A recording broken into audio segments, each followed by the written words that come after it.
Hey there, my name is Brashler, and in this video, I want to show you one of my favorite time-saving tricks. Instead of taking your fader and landing it to 0 every time and trying to figure out where 0 is perfectly, use the custom control section, press and hold the custom control, and you can set all of your channels to either 0, -10, or -infinity. And in this video, I'm going to show you how.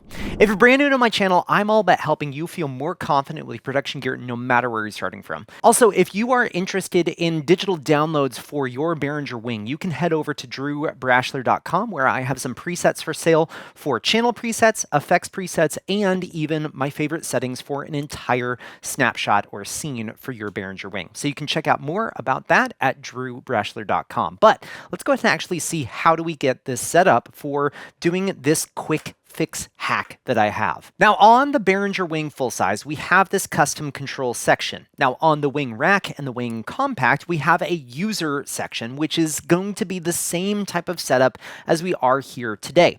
So what I'm going to do is I'm going to page over to a preset page that I want to put this on. I'm going to put it on 4 and then press view in this section. And so right here, we can see our layout. So we have these 8 buttons here and then 4 in rotary control knobs.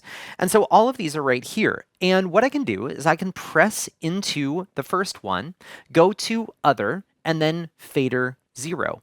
And then I'm going to do the next thing of here, scrolling down to other, which is right here, and then go to fader -10. And then I'm going to go to my next one, which I'll go other, and then I will find fader -infinity.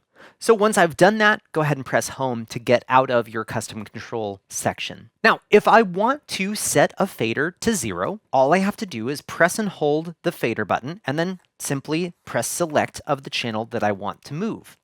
And then if I wanted to set something to -10, I can go ahead and press the fader and set it to -10.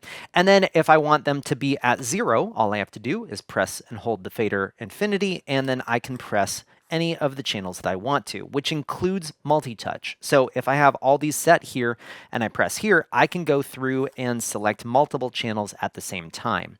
Now, the other benefit is this is going to save you monitor mixing guys so much time, because imagine going and pressing sends on fader, going and selecting one of your buses, and I'm wanting to set all of these at -10, for instance. All I have to do is press and hold this, and then I can go through and set all of these to being -10, and then just unmute the channels that I need to for that monitor mix, and I am ready to go. Now, using the custom control or user section is one of my favorite things to use on the Behringer WING to really just improve the speed of my workflow.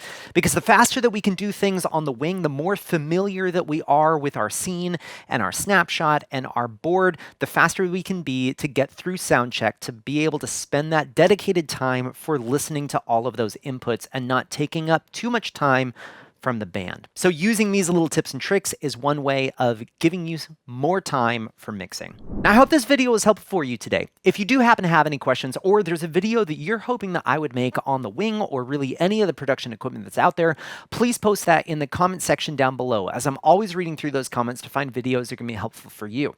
If you haven't already, make sure to check my website at drewbrashler.com, where I have a whole bunch of Behringer WING stuff, Behringer X32 stuff, and Behringer X Air stuff. So go check that out. Otherwise, I hope you have a great day.